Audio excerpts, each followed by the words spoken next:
तो अमेरिकी राष्ट्रपति डोनाल्ड ट्रंप ने एक बार फिर यह बड़ा ऐलान कर दिया है और इस वक्त की बड़ी ब्रेकिंग न्यूज है कि ईरान के साथ समझौता हो गया है और स्ट्रेट ऑफ हॉर्मुज खुलने वाला है। जैसे कि आप देख सकते हैं दोस्तों आपके स्क्रीन पर अल जजीरा की एक खबर जो कह रही है Trump says Iran's agreement has been largely negotiated. उसी तरह से सीएनएन कह रहा है Trump says agreement with Iran has been largely negotiated and Strait of Hormuz will be opened. तो क्या युद्ध खत्म हो गया है? मगर एक खबर जो आ रही है दोस्तों वो होश उड़ा देने वाली है।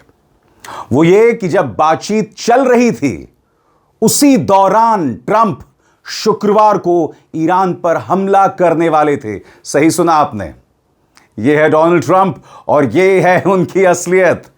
इंतजार कीजिए, मैं आपको बताने वाला हूं कि हिजबुल्लाह ने कहा है कि जो भी अंतिम शांति समझौता होगा ईरान उसका त्याग नहीं करने वाला है, यानी ईरान उसे नहीं भूलेगा।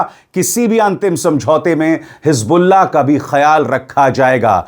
क्या यह हिजबुल्लाह की धमकी है या फिर कहीं ना कहीं यह इस पूरी बातचीत को बहुत पेचीदा बना देता है, क्योंकि हिजबुल्लाह को अमेरिका एक आतंकवादी संगठन मानता है। लिहाजा हिजबुल्लाह के मुद्दे पर अमेरिका किसी तरह कोई समझौता नहीं करेगा। मगर इससे पहले कि मैं आपको बताऊं कि ट्रंप ईरान पर हमले के कितने करीब थे और शुक्रवार को वो कब और क्यों हमला करने वाले थे, सबसे पहले जो बड़ी ब्रेकिंग न्यूज आज सुबह आ रही है, आप में से जो लोग इस वक्त मेरे इस शो को देख रहे हैं, आइए उसकी हम पहले चर्चा कर लें। आपके स्क्रीन पर अमेरिकी राष्ट्रपति डोनाल्ड ट्रंप ने शनिवार को कहा कि अमेरिका और ईरान के बीच एक बड़ा समझौता लगभग तय हो चुका है और स्ट्रेट ऑफ हॉर्मुज फिर से खोला जाएगा। इससे संकेत मिल रहे हैं कि कई महीनों से चल रही जंग खत्म होने की तरफ बढ़ सकती है। ट्रंप ने ट्रूथ सोशल पर लिखा, एक समझौता काफी हद तक तय हो चुका है, बस आखिरी मंजूरी बाकी है।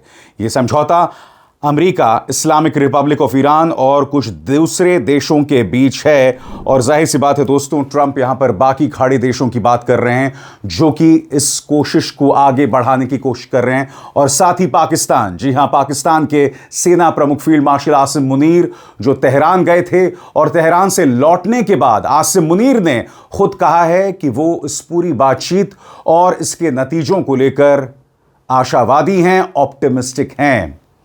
मगर सबसे पहले दोस्तों वो बड़ी खबर जिसकी मैं चर्चा कर रहा हूं, बीबीसी की इस खबर पर गौर कीजिए जो कहती है समझौते की कोशिशों के बीच क्या अमेरिका ईरान पर दोबारा हमला करने वाला था। सबसे बड़ी बात, ध्यान से सुनिएगा मैं क्या कहने वाला हूं। इस वीकेंड पर, यानी कि आज, जैसे कि आप जानते हैं रविवार है, डोनाल्ड ट्रंप वॉशिंगटन में है और जब वो वॉशिंगटन में रहते हैं वीकेंड पर तो यह माना जाता है कि कुछ बड़ा होने वाला है। तो यह बड़ा क्या होगा? क्या डोनाल्ड ट्रंप एक बार फिर वादा खिलाफी करेंगे? हालांकि उन्होंने ऐलान कर दिया है कि समझौता हो गया है, तो कहीं ऐसा तो नहीं है कि डोनाल्ड ट्रंप अब क्यूबा पर हमला बोलने वाले हैं। सही सुना आपने। मगर सबसे पहले बीबीसी की एक खबर क्या कहती है, आइए उसकी हम चर्चा करते हैं। गौर फरमाइए। अमेरिका में बीबीसी न्यूज के पार्टनर सीबीएस न्यूज की रिपोर्ट के मुताबिक कूटनीतिक प्रयासों के बीच अमेरिका ईरान पर नए हमले करने की तैयारी कर रहा था। सीबीएस न्यूज की रिपोर्ट के मुताबिक इस प्लानिंग से जुड़े सूत्रों ने बताया कि ट्रंप प्रशासन शुक्रवार को नए हमलों की तैयारी कर रहा था, लेकिन शुक्रवार शाम तक इस पर कोई आखिरी फैसला नहीं लिया गया था। राष्ट्रपति डोनाल्ड ट्रंप ने ट्रूथ सोशल पर एक संदेश में बताया कि सरकारी काम की वजह से वो शनिवार को अपने बेटे डोनाल्ड ट्रंप जूनियर की शादी में शामिल नहीं हो पाएंगे। उन्हें वीकेंड न्यू जर्सी में अपने गोल्फ रिजॉर्ट में बिताना था, लेकिन वो व्हाइट हाउस वापस लौट आए थे। सोर्सेस के मुताबिक अमेरिकी रक्षा और खुफिया अधिकारी विदेशी ठिकानों पर तैनात सैनिकों की सूची को अपडेट कर रहे थे, साथ ही मिडल ईस्ट में तैनात कुछ बलों को वापस बुला रहे थे। यह कदम क्षेत्र में अमेरिकी सैन्य मौजूदगी को कम करने और ईरान की संभावित जवाबी कार्रवाई की चिंताओं की वजह से उठाया गया था। अप्रैल की शुरुआत में हुए सीज फायर के बाद ईरान और अमेरिका ने एक दूसरे पर सीधे हमले करने से परहेज किया है। इससे अनप्रेसिडेंटेड बातचीत के जरिए किसी समझौते पर पहुंचने का समय भी मिला है। और सबसे बड़ी बात, इस हफ्ते वो वॉशिंगटन में हैं। क्या वजह है? कहीं डोनाल्ड ट्रंप दुनिया को ये तो नहीं बता रहे हैं कि भाई समझौता होने वाला है, जैसा कि अभी अभी आपने सीएनएन और अल जजीरा की इन खबरों में देखा, और कहीं रविवार को आज वो हमला तो नहीं कर देंगे, क्योंकि यही ट्रंप का अंदाजे बयां रहा है। हालांकि इसकी गुंजाइश बहुत कम है दोस्तों, मगर उनका वॉशिंगटन में होना अपने आप में बहुत कुछ कहता है। और मैं चाहूंगा कि CNN इस बारे में क्या कह रहा है, गौर फरमाया जाए। डोनाल्ड ट्रंप ने वीकेंड की अपनी योजनाएं रद्द कर दी हैं और अब वो वॉशिंगटन में ही रुकेंगे। उनके बड़े बेटे डॉन जूनियर बहामास में दूसरी शादी कर रहे हैं। इसे ईरान को एक संकेत के तौर पर देखा जा रहा है ताकि उस पर दबाव बनाया जा सके और उसे अमेरिका के लिए ज्यादा फायदे वाली शर्तों पर बातचीत के लिए तैयार किया जा सके। क्योंकि आमतौर पर जब कोई अमेरिकी राष्ट्रपति शहर में रुकने का फैसला करता है और इस तरह की घोषणा करता है तो इसका मतलब होता है कि अंदर खाने कुछ चल रहा है। सबसे ठोस जानकारी अमेरिकी विदेश मंत्री मार्को रूबियो की तरफ से आई। उन्होंने कहा कि आज या कल कोई बड़ी खबर आ सकती है, लेकिन उन्होंने यह नहीं बताया कि असली अड़चन किस बात पर है। ट्रंप लगातार सोशल मीडिया पर भी माहौल बना रहे हैं। उन्होंने मिडिल ईस्ट का एक नक्शा पोस्ट किया जिसमें ईरान की सीमाओं पर अमेरिकी झंडा दिखाया गया है। इसके साथ ही उन्होंने एक AI तस्वीर, आर्टिफिशियल इंटेलिजेंस तस्वीर भी पोस्ट की जिसमें उनका चेहरा ग्रीनलैंड के ऊपर दिख रहा है और लिखा है हेलो ग्रीनलैंड। तो क्या वो ग्रीनलैंड पर हमला बोलने वाले हैं? ये तमाम चीजें बताती हैं दोस्तों कि ट्रंप की नीति क्या है, उनकी सोच क्या है। इसमें एक तबका यह कह रहा है दोस्तों कि यह कहीं ना कहीं उनकी मेंटल इंस्टेबिलिटी को बताता है, मानसिक असंतुलन को दिखाता है। मगर एक दूसरा तबका जो उनका समर्थक तबका है वो ये कह रहा है कि ये डोनाल्ड ट्रंप का अंदाजे बयां है, ये उनकी राजनीति है और जब वो बातचीत कर रहे होते हैं तो वो इसी तरह से चीज करते हैं। इस बीच दोस्तों, समझौता जो भी हो, हिजबुल्लाह का यह बयान बहुत मायने रखता है। गौर फरमाइए, Hezbollah says Tehran will not abandon it in ceasefire talks. Hezbollah says Iran has signaled it will continue backing the Lebanese group and has pushed for Lebanon to be included in any ceasefire deal in the US-Iran war. वो कह रहा है कि Iran उसे abandon नहीं करेगा। गौर फरमाएं, Hezbollah ने कहा है कि ईरान ने साफ संकेत दिया है कि वो लेबनानी संगठन का समर्थन जारी रखेगा और चाहता है कि अमेरिका ईरान जंग खत्म करने वाले किसी भी सीजफायर समझौते में लेबनान को भी शामिल किया जाए। अपने बयान में हिजबुल्लाह ने कहा कि उसके प्रमुख नईम कासिम को ईरान के विदेश मंत्री अब्बास अराची का एक संदेश मिला जिसमें तेहरान का रुख बताया गया था। संदेश में कहा गया है कि ईरान न्याय और आज़ादी की मांग करने वाले आंदोलनों का समर्थन नहीं छोड़ेगा और सबसे आगे हिजबुल्लाह है। हिजबुल्लाह ने यह भी कहा कि पाकिस्तान के जरिए भेजे गए ईरान के नए प्रस्ताव का मकसद जंग का स्थायी और स्थिर अंत करना है। बयान के मुताबिक इस प्रस्ताव में यह मांग भी रखी गई है कि सीज फायर में लेबनान को भी शामिल किया जाए क्योंकि इस्राएली हमले अभी भी पूरे देश के कस्बों और गांवों पर जारी हैं। और अब एक जरूरी संदेश, सच के इस सफर में मेरा साथी बनिए, मेरा चैनल ज्वाइन कीजिए और इनमें से एक विकल्प, एक ऑप्शन चुनिए। शुक्रिया।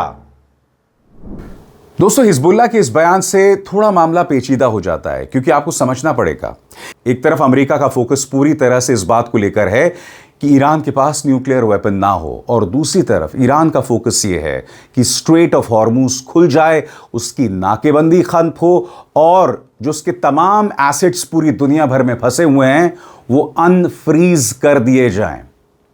हिजबुल्लाह की चर्चा नहीं हो रही है, ईरान ये फोकस कर रहा है कि लेबनान पर हमले बंद हो जाएं, मगर हिजबुल्लाह ने यहां इस मामले में एक नया लिंक दे दिया है।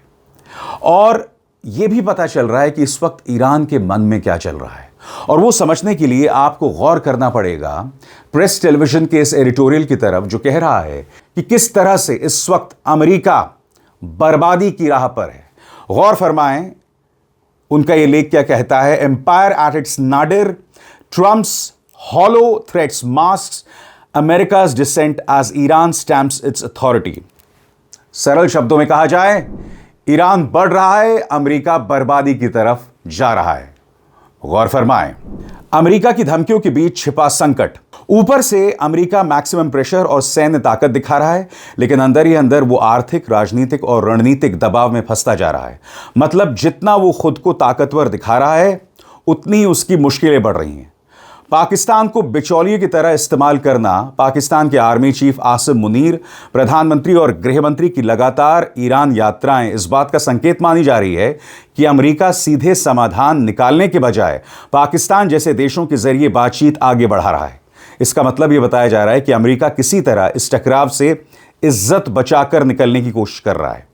ईरान की रणनीति क्या है कि जल्दबाजी ना हो। ईरान तुरंत समझौता करने के मूड में नहीं दिख रहा है। उसका कहना है कि कोई भी डील तभी होगी जब उसकी शर्तें मानी जाएं, उसके हित सुरक्षित रहें। यानी ईरान दबाव में आकर समझौता करने की बजाय लंबी रणनीति के साथ चल रहा है। सिर्फ सीज फायर नहीं, पूरा चक्र खत्म करना यह है ईरान का मकसद। और सबसे बड़ी बात दोस्तों, ईरान पुराने पैटर्न को खत्म करना चाहता है, पुरानी सोच को खत्म करना चाहता है। और वो क्या क्या है आपके स्क्रीन पर। नंबर 1, पहले जंग होती है, फिर बातचीत होती है, फिर कुछ समय बाद दोबारा जंग शुरू हो जाती है। ईरान कह रहा है कि किसी तरह से नहीं होना चाहिए और अमेरिका को आगाह किया जा रहा है। हर बार, पिछली 2 बार क्या हुआ है दोस्तों, पहले 12 दिन की जंग में बातचीत चल रही थी, हमला हुआ। 40 दिन की जंग में ईरान बातचीत कर रहा था, आपने हमला कर दिया और सुप्रीम लीडर आयतुल्लाह खामेनी को मार दिया। ईरान कह रहा है कि हमें इस कुचक्र से बाहर निकलना होगा। गौर फरमाएं, ईरान का आरोप है कि दशकों से अमेरिका और इस्राएल इसी तरीके से दबाव बनाते आए हैं। अमेरिका कमजोर हो रहा है वाला नैरेटिव इस पूरे तर्क से कहा जा रहा है कि अमेरिका अपनी ही नीतियों की वजह से कमजोर पड़ रहा है। दूसरी तरफ ईरान खुद को ऐसे देश के रूप में पेश कर रहा है जिसने अमेरिका की सैन्य और राजनीतिक ताकत को चुनौती दी है।